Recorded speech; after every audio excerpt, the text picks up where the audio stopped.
The piercing wail of police sirens shattered the pre-dawn silence in Dubai's financial district, their urgent cry echoing off the glass towers that reached toward the desert sky like monuments to ambition. Red and blue lights danced across the gold-plated walls of the Burj Khalifa's most exclusive penthouse, casting surreal shadows through floor-to-ceiling windows that normally showcased a kingdom of glittering wealth below. The sound of handcuffs clicking shut around manicured hands seemed impossibly loud in the opulent silence, a metallic finality that would mark the end of an empire built on power, respect, and the dangerous belief that money could buy anything, including love. The man who owned half of Dubai's skyline was about to lose everything, including his freedom, because of an obsession that turned deadly. Nabeel Al-Qassimi had always been destined for greatness, or so his family had believed when he drew his first breath in Dubai's most prestigious hospital in 1968. Born into the merchant elite that had shaped the Emirates for generations, he was the fourth-generation heir to a trading dynasty that had evolved from pearl diving and spice routes into something far more sophisticated and infinitely more profitable. The Al-Qassimi name carried weight in boardrooms from London to Singapore, a legacy built on shrewd negotiations, strategic partnerships, and an almost supernatural ability to identify opportunity before others even recognized its existence. By the time Nabeel reached his 56th birthday, Al-Qassimi Holdings had become a $2.3 billion empire that sprawled across the Gulf like a commercial web.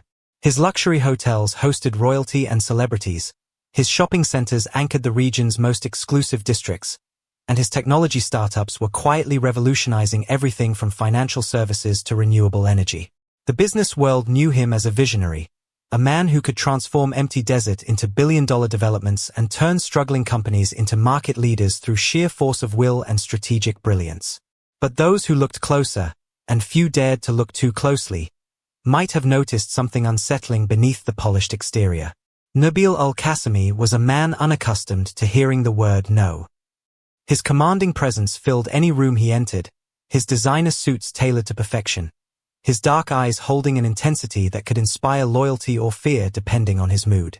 Charm flowed from him like expensive cologne, but it was the kind of charm that came with conditions, expectations, and consequences for those who failed to appreciate it properly. His membership in Dubai's Business Council and the yacht club elite provided him with all the social validation a man could want. But validation had never been enough for Nabeel. He collected beautiful things, rare art that hung in climate-controlled galleries throughout his properties, vintage cars that gleamed in private garages, and the admiration of women who understood that his attention came with both privileges and obligations.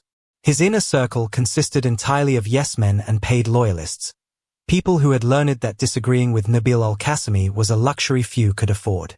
His marriage to Yasmin Al-Rashid, daughter of a prominent banking family, had been arranged 25 years earlier as much for business consolidation as romantic love. Yasmin had proven herself an ideal wife by traditional standards, elegant, intelligent, and discreet about her husband's wandering attention. She managed their palatial homes with effortless grace, hosted charity galas that enhanced the family's social standing, and raised their 3 sons with the cultural values that preserved their elite status. Yet beneath the perfection of their public partnership lay an emotional distance that had grown with each passing year, a marriage maintained through mutual respect and shared obligations rather than passion or genuine intimacy. Yasmin had learned to navigate her husband's controlling nature by creating her own sphere of influence through philanthropic work and cultural preservation societies. She understood that Nabeel's periodic infatuations with younger women were part of the price for the lifestyle and security their marriage provided. Her own satisfaction came from the knowledge that these attractions never lasted long, that his need for control and dominance eventually drove away anyone who might threaten her position as his wife. She had built her identity around being the perfect spouse to an imperfect man, finding purpose in maintaining the facade that protected their family's reputation. It was this philosophy that had brought Nabeel into contact with David Miles in early 2019, when Al-Qassimi Holdings needed a security consultant for their expanding portfolio of high-value properties. David represented everything Nabeel secretly envied: genuine respect earned through sacrifice, loyalty that couldn't be purchased, and an integrity that remained uncompromised despite the temptations that surrounded him in Dubai's wealth-obsessed culture. David Miles had arrived in Dubai carrying the invisible wounds that marked so many veterans of Britain's special forces. His service record from Afghanistan spoke of valor and expertise in counterterrorism operations, but it was the quieter details that revealed his true character. He had transitioned from military service to private contracting not for the money, but because he needed purpose beyond the chaos of combat. His company, Miles Security Solutions, had built its reputation on one simple principle. David Miles gave his word and kept it, regardless of the cost. At 6 feet 2 inches with an athletic build maintained through disciplined routine, David looked every inch the professional soldier he had been. But those who worked with him quickly learned that his true strength lay not in his physical capabilities, but in his unwavering moral compass. He refused contracts that involved questionable activities, turned down lucrative opportunities that compromised his principles, and treated his employees with the same respect he demanded for his clients. In Dubai's expatriate military contractor community, David Miles was regarded as that rarest of commodities, a man who could be trusted completely. The friendship that developed between Nabeel and David seemed natural, even inevitable. Nabeel admired David's integrity and competence, while David appreciated Nabeel's business acumen and cultural connections. What neither man could have predicted was how this bond would become the foundation for a tragedy that would destroy multiple lives and expose the dangerous depths of unchecked obsession. What began as friendship slowly twisted into something darker, as desire corrupted judgment and entitlement bred dangerous delusion. The moment that would ultimately seal 3 fates occurred on a humid October evening at the Al-Qassimi family compound, where ancient traditions met modern grief in the most dangerous of circumstances. Nabeel's mother, the formidable matriarch who had guided the family empire for decades, had passed away after a brief illness, leaving behind a son who had never learned to process emotional pain without seeking to control something, or someone, in return. Samantha had arrived with David to pay their respects, her natural compassion evident as she moved through the traditional mourning rituals with respectful grace.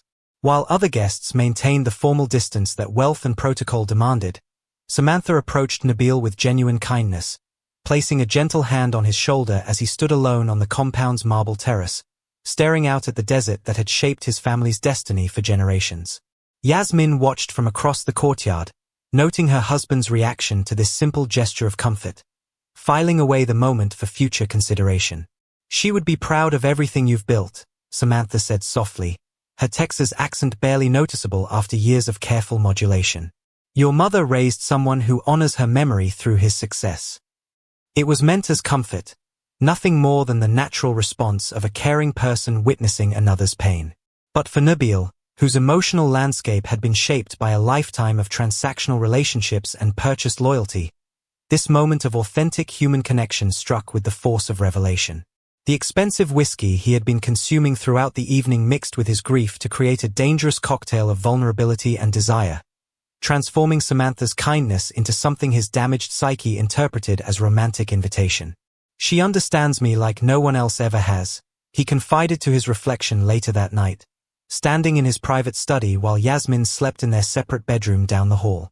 The photographs from various social gatherings, initially innocent documentation of friendship, began to focus with increasing intensity on Samantha's face, her expressions, the way light caught her blonde hair against Dubai's golden sunset. Over the following 3 months, what started as admiration metastasized into full-blown infatuation with the methodical precision that characterized all of Nabeel's pursuits. His visits to the Miles villa increased in frequency, always carefully timed to coincide with David's business trips to Abu Dhabi, Riyadh, or Doha. The gifts began modestly, imported kitchen appliances for both of you, designer handbags spotted during his travels to Paris with explanations of "I saw this and thought of you," diamond earrings presented as celebration gifts for Samantha's promotion at Dubai Hospital. Yasmin noticed the increased expenditures and the subtle changes in her husband's behavior, but attributed them to the grief process following his mother's death. She had learned over 25 years of marriage that Nabeel's emotional responses often manifested in unusual ways, and his fixation on helping their new friends seemed harmless enough. The alternative explanation, that her husband was developing romantic feelings for another woman, seemed impossible given Samantha's obvious devotion to David and her respectful demeanor during social interactions. Each offering came with practiced explanations that David accepted without question, his military-trained mind focused on external threats rather than the predator operating within their inner circle. Nabeel's staff received new instructions to note every detail about Samantha's preferences, from her favorite flowers to her daily schedule at the hospital. His security team began documenting the Miles routines with the same precision they applied to protecting his business interests, though the purpose of this surveillance remained known only to Nabeel himself. The photography began innocuously enough, candid shots during their weekly dinner gatherings, yacht excursions in the Persian Gulf, and weekend desert adventures that had once symbolized genuine friendship. But gradually, Nabeel's camera lens began to exclude David entirely, focusing with increasing obsession on Samantha's every expression, gesture, and moment of unconscious beauty. His phones filled with images that no friend should possess, and his digital footprint expanded to include fake social media accounts designed to monitor Samantha's online presence with algorithmic devotion. For Samantha, the changes began as subtle discomfort that she initially attributed to cultural differences and the generous nature that wealthy Emiratis often displayed toward foreign guests. His just being generous, that's his culture, she explained to herself when Nabeel's physical proximity became uncomfortably intimate, when his hands lingered too long on her arm during conversations, when his compliments shifted from polite appreciation to detailed observations about her appearance and clothing choices. The private messages began arriving exclusively during David's business trips, text communications that evolved with disturbing rapidity from friendly concern to intimate emotional manipulation. "You're the only one who truly understands my pain," became a recurring theme, followed by subtle attempts to isolate her from David's influence. "David doesn't appreciate how special and intelligent you are," appeared with increasing frequency, alongside elaborate offers of luxury trips, spa treatments, and shopping expeditions that always required David's absence. Samantha's nursing background had taught her to trust her instincts about predatory behavior, and those instincts now screamed warnings that her rational mind struggled to accept. She began documenting every inappropriate message, taking screenshots that would later become crucial evidence in ways she could never have imagined. Her sleep suffered as anxiety about unexpected visits disrupted her rest, and she found herself avoiding social events where Nabeel's presence was guaranteed. The breaking point arrived on a scorching February afternoon when David was consulting on a security upgrade in Abu Dhabi. Nabeel appeared at their villa's front door unannounced, his usual composure replaced by something far more dangerous. When he attempted to kiss her, crossing the final boundary between inappropriate behavior and criminal assault, Samantha's rejection triggered a rage response that revealed the entitled monster beneath his charming facade. "You don't understand how things work here, how much I control," he warned before retreating, his words carrying implications that transformed discomfort into genuine fear. As Samantha changed the locks and wrote detailed accounts of the encounter, she realized that Nabeel's obsession had evolved beyond inappropriate attention into something potentially deadly. The perfect friendship that had once seemed to benefit everyone involved was about to destroy. When confronted with his obsession, Nabeel's true nature emerged, and friendship became a deadly liability. The confrontation that would seal both men's fates took place on the 47th floor of Emirates Towers, where Nabeel's corner office commanded a panoramic view of Dubai Marina's glittering waterfront. The morning sun streamed through floor-to-ceiling windows, casting long shadows across imported marble floors as David Miles entered the sanctuary where his former friend conducted business worth billions. Despite the rage burning in his chest, David maintained the disciplined composure that had kept him alive through countless dangerous missions, his military training overriding the primal urge to settle this matter with violence. "We need to discuss your behavior toward my wife," David began, his voice carrying the controlled authority that had once commanded respect from soldiers under fire. He placed his phone on Nabeel's antique desk, the screen displaying a collection of inappropriate messages that transformed innocent friendship into documented harassment. "This ends today. Stay away from Samantha. End all personal contact immediately." Nabeel's response cycled through the predictable stages of a man unaccustomed to consequences, denial morphing into minimization, then anger, finally settling into the kind of manipulation that had served him throughout his privileged existence. "You're misunderstanding cultural differences," he protested, his voice carrying the tone of patient explanation reserved for children and fools. "This is how we express deep friendship in our society." But when David's expression remained unmoved, when the evidence continued to speak louder than excuses, something fundamental shifted in Nabeel's demeanor. For perhaps the first time in his adult life, He was being told no by someone whose loyalty couldn't be purchased, whose integrity couldn't be compromised, whose resolve couldn't be shaken by threats or bribery. The entitled rage that erupted revealed the true character beneath decades of carefully cultivated charm. "After everything I've done for you, this is how you repay me." Nabeel's voice rose to a pitch that made his secretary glance nervously through the glass walls. "You need me more than I need you.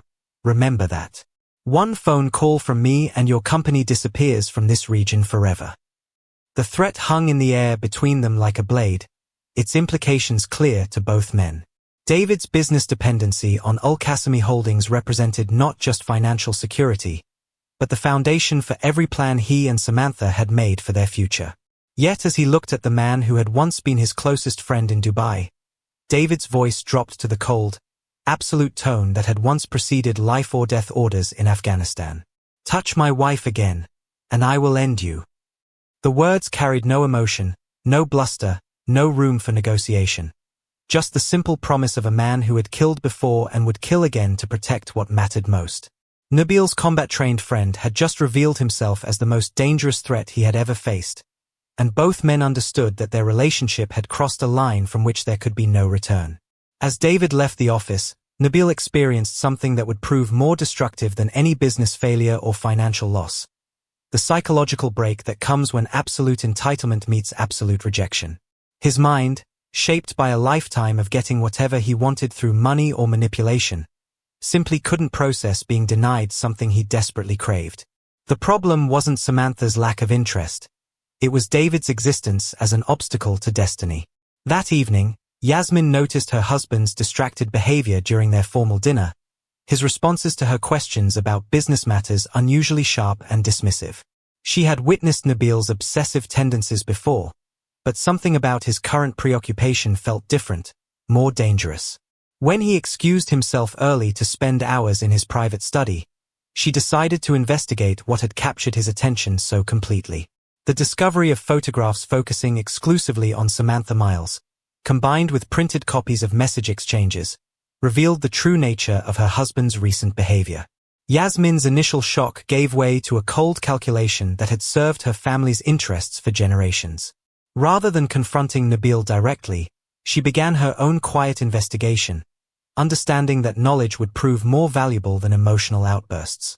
The resources that Nabeel mobilized in the following weeks demonstrated the terrifying efficiency of wealth combined with obsession. Elite private investigators began monitoring the Miles family's daily routines with the precision of a military operation. Digital warfare specialists hacked personal communications and schedules, providing real-time intelligence about David's movements. Social manipulation campaigns spread subtle rumors about David's business practices throughout Dubai's tight-knit expatriate community. But surveillance and sabotage weren't enough for a man who had learned to eliminate competition through any means necessary. Nabeel began researching methods to make murder appear accidental, studying psychology texts about creating perfect alibis, and identifying remote desert locations where bodies could disappear forever. His staff, bound by fear and financial incentives, followed increasingly disturbing instructions without question. The plan that emerged combined psychological manipulation with logistical precision, centering on David and Samantha's third wedding anniversary, February 15th. The dinner invitation to Nabeel's luxury desert estate appeared generous, even apologetic, a gesture toward reconciliation that appealed to David's military sense of honor. The manufactured emergency that would delay David's arrival was orchestrated with the same attention to detail that had built a billion-dollar empire. The estate itself provided every advantage a predator could desire. A 1,000-acre compound 45 minutes from Dubai's center, no cell phone reception, a single private road that could be controlled completely. When Samantha arrived alone in Nabeel's private car, she entered a carefully prepared trap where witnesses had been eliminated, security cameras had been disabled, and every detail had been planned to maximize opportunity while minimizing risk. The evening began with familiar comfort, the same luxury setting where they had shared countless dinners, the same charming host who had once been David's closest friend. But as premium wine masked the taste of rohypnol and conversation grew increasingly intimate, Samantha realized that her worst fears about Nabeel's obsession were about to become reality. When David arrived unexpectedly early, disrupting a timeline that had been planned with military precision, the collision between obsession and protection would prove fatal for them all. When lies begin to crumble, the truth emerges like blood in sand, impossible to hide and impossible to clean. The violence that would forever change 3 families began when David Miles arrived at Nabeel's desert estate 90 minutes earlier than expected, his instincts sharpened by decades of combat experience and a growing unease about his wife's safety. The compound's usual bustling energy had been replaced by an unnatural quiet that made his trained senses scream warnings. Staff members who normally greeted him with warm familiarity now avoided eye contact, their nervous glances and hurried movements painting a picture of orchestrated deception. When Nabeel appeared at the main entrance, positioning himself deliberately to block access to the house, David's worst fears crystallized into deadly certainty. "Where is my wife?" he demanded, his voice carrying the authority that had once moved men into battle. Nabeel's evasive responses, claims about Samantha feeling unwell, suggestions that she was resting and shouldn't be disturbed, only confirmed what David's combat-trained intuition already knew. His closest friend had become his most dangerous enemy. The physical altercation erupted with brutal suddenness when David attempted to push past Nabeel toward the guest quarters where Samantha lay unconscious. Years of special forces training gave David the initial advantage, his combat skills overwhelming Nabeel's desperate rage with clinical efficiency. But desperation breeds its own kind of strength, and when Nabeel's hands closed around a heavy crystal sculpture from his art collection, the weapon transformed him from victim to killer in one devastating swing. The fatal blow struck David from behind as he knelt beside Samantha's unconscious form, his final moments spent trying to rouse the wife he had died protecting. Nabeel's follow-up strikes ensured that no military training could save David Miles from the consequences of trusting a sociopath as friendship. With methodical precision born from years of eliminating business competition, Nabeel confirmed death before beginning the cover-up that would either secure his freedom or guarantee his destruction. The body disposal operation unfolded with the same logistical expertise that had built a billion-dollar empire. Estate service vehicles transported David's corpse to a remote desert location 20 miles away, where Nabeel carefully staged a single-vehicle accident designed to suggest drunk driving. Alcohol bottles were planted, tire marks created, and the crash scene arranged with sufficient violence to explain David's injuries while masking their true origin. The timeline that followed demonstrated Nabeel's terrifying competence under pressure. Within 3 hours, he had committed murder, disposed of evidence, staged an accident scene, and returned to the estate to orchestrate Samantha's rescue. His call to estate security, his arrangement of ambulance transport, his performance as the concerned friend, all executed with the practiced ease of a man accustomed to making problems disappear. But forensic science proves more persistent than even the most carefully constructed lies. When Samantha regained consciousness 18 hours later in Dubai hospital, her fragmented memories and the medical evidence of drugging triggered automatic police protocols that would unravel Nabeel's perfect crime thread by thread. The doctor's discovery of rohypnol in her system, combined with signs of possible sexual assault, transformed what might have been dismissed as a marital dispute into a criminal investigation with international implications.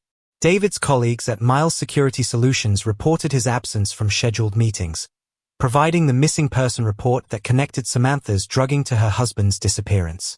The timeline reconstruction led investigators directly to Nabeel's estate, where the last ping from David's phone painted an electronic breadcrumb trail that no amount of wealth could erase. The vehicle discovery 20 miles from the estate revealed forensic inconsistencies that demolished Nabeel's accident narrative. Blood spatter patterns inside David's car clearly predated the crash, while the coroner's examination revealed blunt force trauma to the skull that occurred before any collision injuries. Each piece of evidence contradicted the drunk driving scenario, building an inexorable case for premeditated murder. Despite Nabeel's political connections and financial influence, investigators obtained search warrants that exposed the crime scene's true nature. Microscopic blood traces in the estate's main entrance hallway, confirmed through DNA analysis as David's, provided irrefutable proof that murder had occurred on the property. Security cameras that mysteriously malfunctioned during the critical time frame only strengthened suspicions of deliberate planning. As staff members faced intensive interrogation, their carefully rehearsed stories began fragmenting under pressure.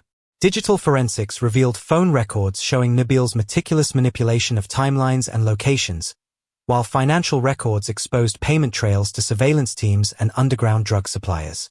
The crystal sculpture, recovered from a deep desert well, bore traces of blood and hair that matched David's injuries with devastating precision. Even as the evidence mounted toward inevitable conviction, Nabeel's response revealed the same entitled arrogance that had driven him to murder.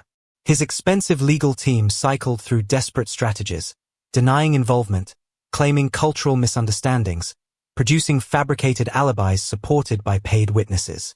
Corruption attempts secretly recorded by investigators added bribery charges to an already overwhelming case, while his efforts to intimidate witnesses only demonstrated the systematic nature of his criminal enterprise. Meanwhile, Yasmin Al-Qassimi faced the complete destruction of everything she had spent 25 years building. The discovery of her husband's criminal activities would not only end their marriage but destroy the family's reputation and financial stability. Her 3 sons, studying in prestigious European universities, would carry the shame of their father's actions for the rest of their lives. The careful social standing she had cultivated through decades of charitable work and cultural patronage crumbled as Dubai's elite society distanced themselves from the Al-Qassimi name. The man who had once commanded respect through business acumen and philanthropic gestures now stood exposed as a predator whose obsession had destroyed everything he claimed to value, leaving behind a trail of evidence that no amount of money or influence could wash clean from the desert sand. In the end, all the wealth and power in the world cannot escape the weight of truth, and some obsessions cost everything. The trial of Nabeel Al-Qassimi unfolded in Dubai's criminal court with the quiet intensity reserved for cases that could reshape a nation's reputation. Despite the international attention such a case might normally attract, the proceedings were handled with unusual discretion, reflecting the UAE's determination to demonstrate that justice applied equally to all residents, regardless of wealth or influence.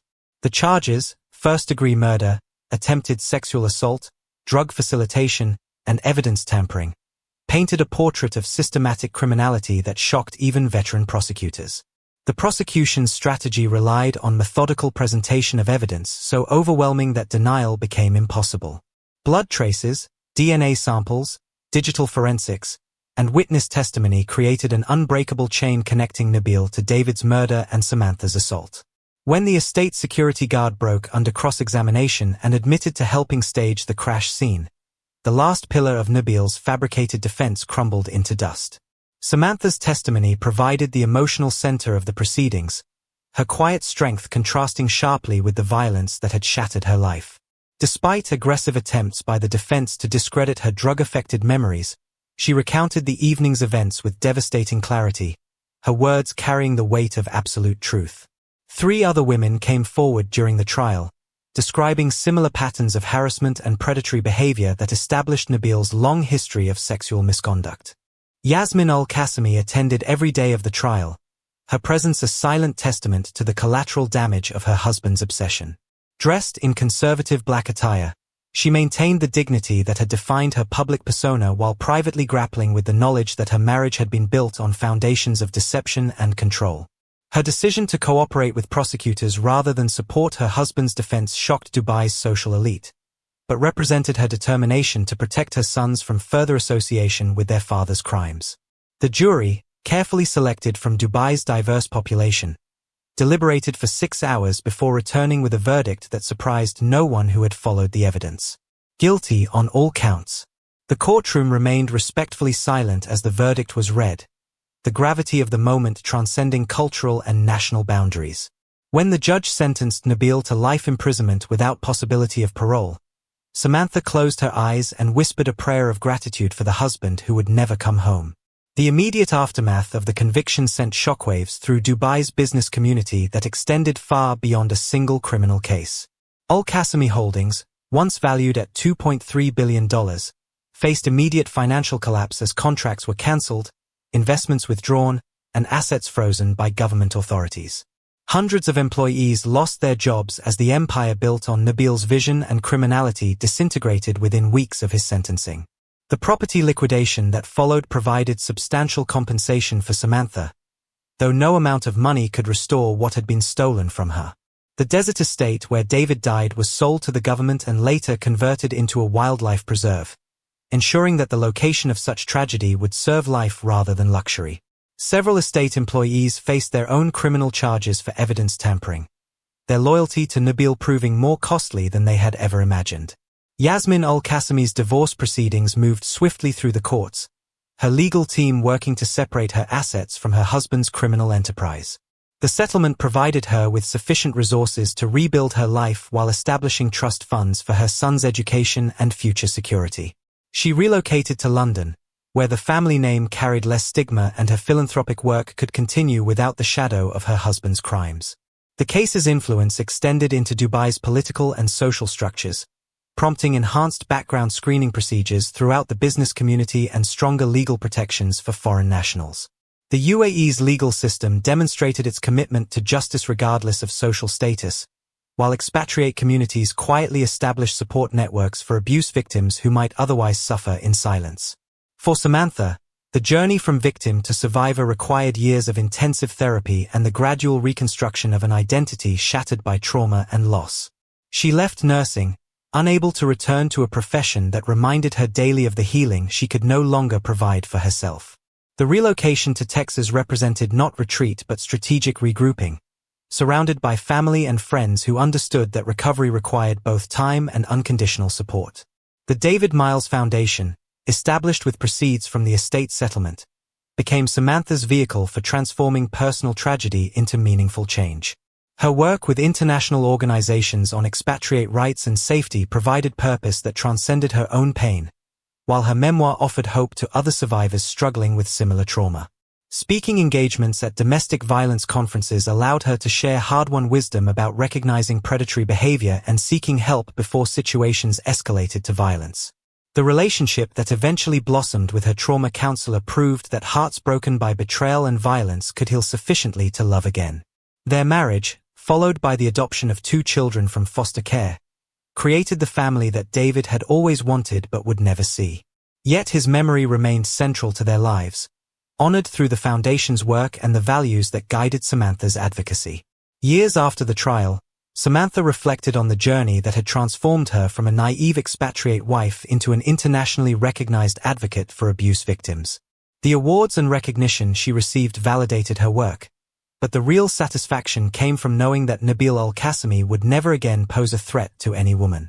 His obsession had indeed cost everything: his freedom, his fortune, his family, and his legacy, while the love he tried to destroy through violence had ultimately triumphed through justice. The perfect life that Samantha thought she had lost in Dubai's desert had been replaced by something more valuable: a purpose-driven existence dedicated to protecting others from the predators who hide behind wealth, charm, and social respectability. In saving others, she had finally saved herself.